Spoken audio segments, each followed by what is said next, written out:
Okay, so Jackson 5 goes immediately crazy, right? 1969, 1970. Yes, I don't know everyone's what. obsessed with the kids. Do you know when they came out with their first album, 4 singles went number 1 immediately? Wow. 4 records. Like what? That's insane. Like on one album. It was, what did we say? I Want You Back. Then it was ABC. Then it was The Love You Save. And then I'll Be There. You remember I'll Be There? Oh. Yes. All 4. I know. What is that? That's insane. That's how good they are. But how about Rockin' Robin? Huh? That was Michael's solo. So Motown, Oh, that was his solo. So a few years later, okay. Motown already started figuring out they wanted him to go solo without the Jackson 5. Okay. But that's where Michael got pissed and then left. So that happened, Rockin' Robin. And then if you remember Ben, there was a song Ben. It was a slow one he did. Both singles from Motown for Michael. He left, met Quincy Jones, 1979, says, screw you, Motown. And he goes to Epic Records with Quincy. And he records Off the Wall. And Off the Wall, okay, has also 4 top 10 singles from the same album. Like, that's incredible. Like, he just goes from one to the next. That's Michael Jackson. Okay. So then you think he's done. And it's like, oh, wait, how much better can you get, right? Okay, so then what does he do? He does Thriller. Thriller. Thriller's Thriller, man. So 1982, Thriller comes out. How old was he then? 1982, 1958, what, 24 years old? Oh, dang. I don't know. Did I just do that right? Yeah. Okay. That's crazy. Best-selling album, Amanda, in human history. Still. Thriller. Still. Wow. Yes. It's over 100 million copies, something crazy like that. I don't even know. You want to guess how many songs went number 1 from that album? It's more than 4. I mean, but there's only like 10 songs on an album, right? Yes. Yeah. Yeah, you're about right. 8? 7. Oh. 7. Number 1. That's crazy. Some people go their whole life without number 1. What were the 7? He did say, oh my God. I don't know. Beat It, Billie Jean, Thriller, The Girl Is Mine. There was a few slow ones. They're all on there. They're all crazy. Human Nature. Why? That one. Yeah, like they're all good. Want to be starting something? Didn't know that. I don't even know. Like, who wrote all the songs? He wrote all the songs. No way. Well, he co-wrote all the songs. Really? Yes. Yeah. So he was actually musically talented. talented. No, I have a fun fact about So remember how I said we're going to learn why he's a genius? This is one of the reasons why he was a genius. Okay. People, they used to feed you songs, right? Back in the 80s. They were like, oh, here. We go. No. He either wrote or co-wrote every friggin' song. Crazy. Yes. And then think of the music video. Do you remember the music video? Yes. I mean, Thriller. That was like the big thing. 14 minutes long.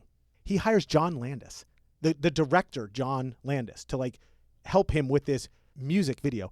Do you know it's credited? I totally did not know this when I was going down the rabbit holes. It's credited with saving MTV. MTV was almost going to go off the air because MTV came out in 1981 or whatever. So this is 1983, 1984, and it wasn't really catching on. And people say that is the single reason it recatapulted MTV's whole freaking career. Okay, so after that he does Bad in 1987, Man in the Mirror, Dirty Diana. He's got the song Bad. He's got right. So the whole 80s. He's considered literally the most creative artist on the planet in any genre, hands down. And then didn't he also if I remember correctly from our Super Bowl episode, where the whole halftime show was basically yeah, I think that was brought 92, 93, right? So he brought right. Think about all the good stuff he did. And again, I'm going to argue through this whole thing, he was 11 years old in his adult body. Yes, in this adult body.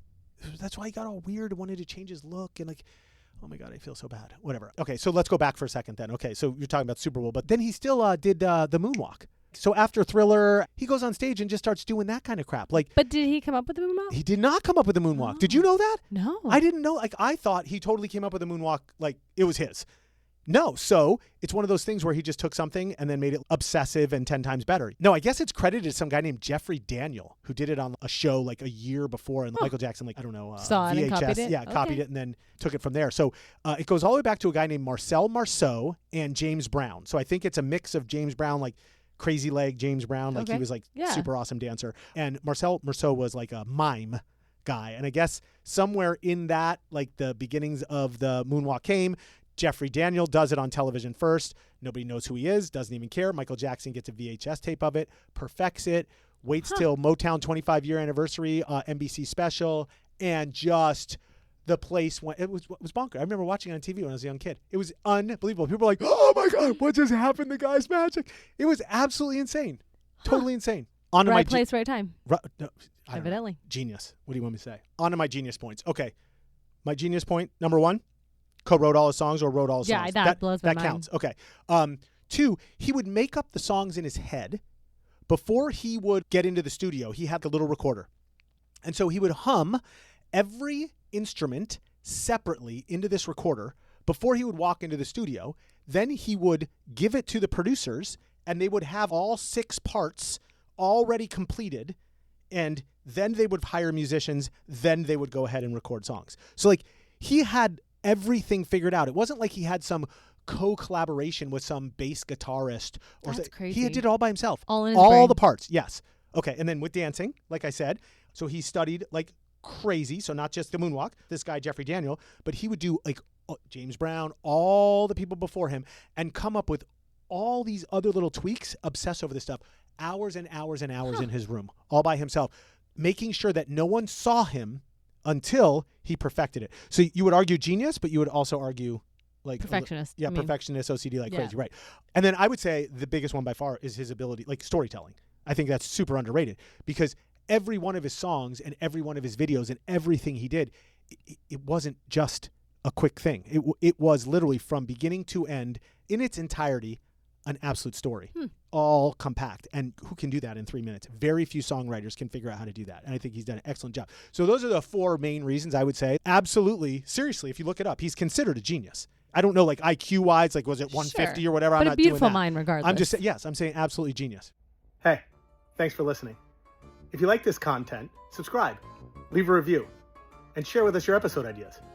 We'll pretend like they're ours and pass them off as our own. If you like this short and want to watch another, click here. If you want to catch a whole episode, click here.